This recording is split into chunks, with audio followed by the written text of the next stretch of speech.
Herkese merhaba değerli dostlar. Yeni günlere daima bol kazançlar ve başarılar dilerim. Bugünkü konumuzun içeriğinde Max Token'la alakalı hem güzel gelişmelerin olduğunu ve hem de temel veri analizlerinden ve bir de teknik analiz verilerinden kontrol edeceğiz. Ve bu token'da nasıl bir gelişmeler beklediğime dair burada düşüncelerimi, fikirlerimi sizinle paylaşmak isterim. MaxC Global borsası ard arda kampanyalar oluşturur ve müşterisini gerçekten el üstünde tutan bir aracı kurumudur. Şimdiki yeni kampanyasında Max Token'da işlem ücretini yarı yarıya indirdi. Önceden bu oranda işlem ücreti alırdı, şimdi ise bu orana düşürdü ve bu da mükemmel bir orandır. Kendi has token'ını daha da böyle avantajlı olabilecek şekilde yatırımcıya çok güzel bir ayrıcalık sunar. Yani hem vadeli işlemlerde hem spot alım satım işlemlerinde komisyon bundan sonra daha da çok az ödemiş olurum. Bu güzel kampanyayı değerlendirmek amaçlı bundan sonra vadeli işlemlerde Max Token her zaman favorilerimde yer alacaktır.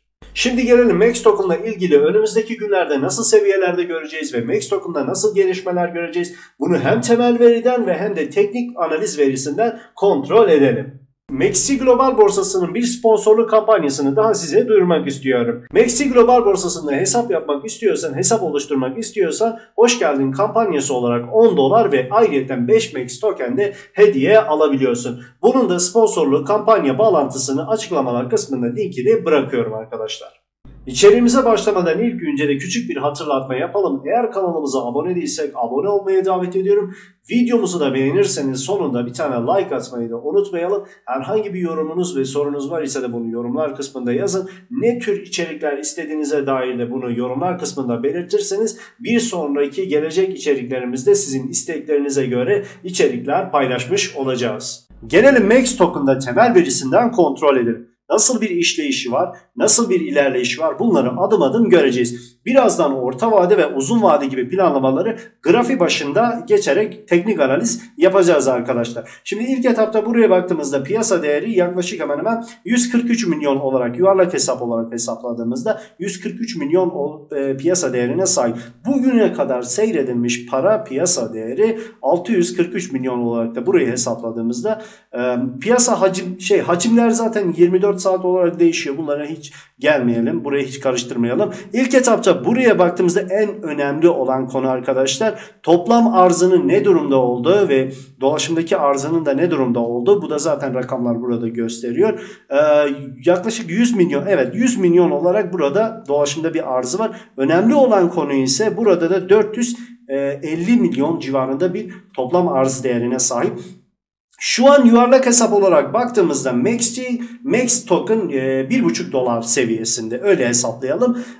Önümüzdeki günlerde bakın bu hacmi olarak hesaplıyorum. Önümüzdeki günlerde eğer talepler bu şekilde artmaya devam ederse ve milyar dolarlık yatırımlar gelirse bu token'da inanın bana çok güzel seviyelerde ve çok güzel yerlerde göreceğimden adım gibi eminim. Asla bunu bir yatırım tavsiyesi olarak algılamayın. Hayatta sayfamda ve kanallarımda yatırım tavsiyesi vermem. Ben burada düşüncelerimi, fikirlerimi paylaşıyorum. Hani projesine baktığımızda da zaten MaxC Global borsasının has tokenidir ve en gözde tokenıdır. Bununla alakalı binlerce demeliyim de abartmış olurum. Yüzlerce kez kampanyalar yapıyor ve her seferinde de en üst kademelerde, en üst seviyelerde tutuyor.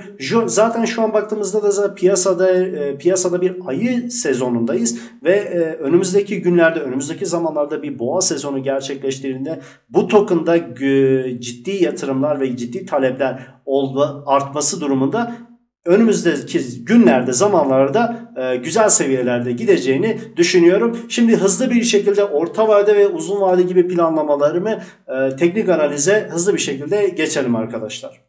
Gelelim Max Token'da orta ve uzun vade planlamasında nasıl bir yol izleyeceğime dair burada teknik analiz açısından yorumumu ve düşüncelerimi, fikrimi sizlerle paylaşayım. İlk etapta uzun vade planlamasında uzun vade planlamasında teknik analize gerek yok. Orta vade için birazdan teknik analiz yapacağız arkadaşlar.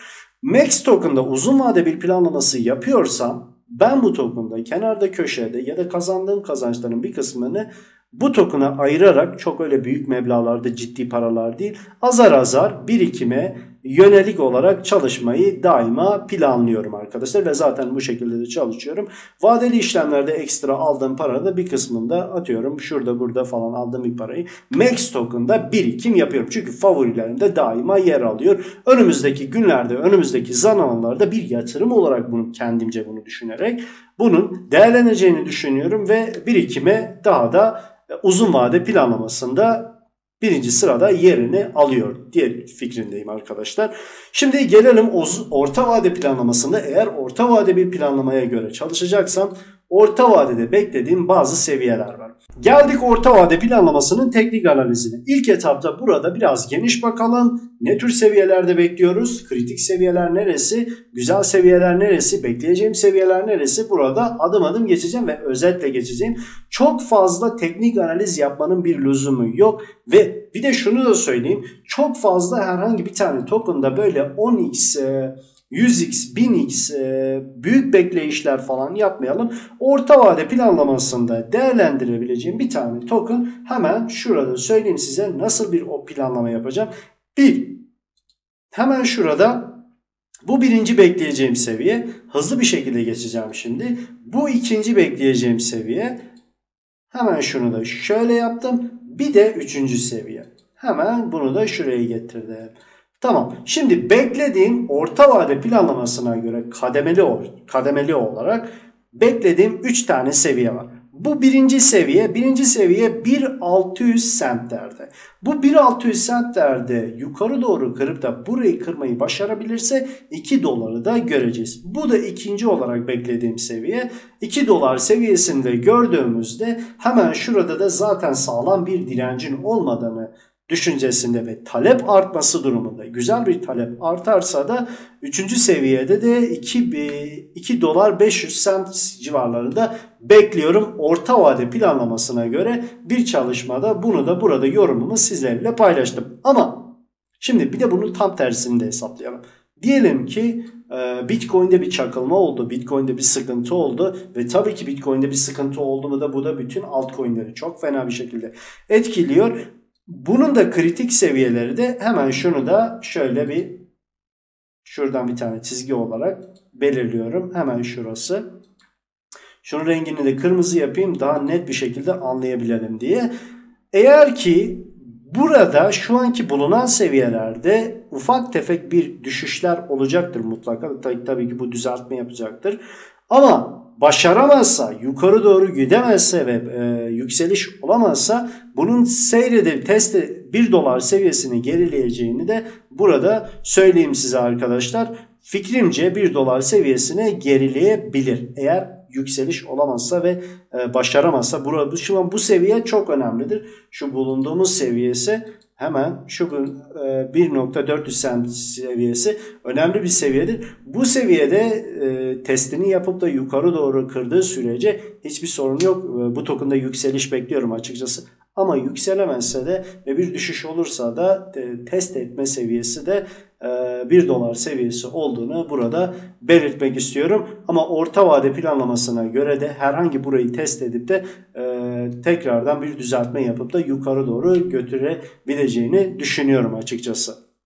Evet değerli arkadaşlar, içeriğimizde de MaxC Global Borsası'nın hem işlem ücret kampanyasını da duyurmuş olduk.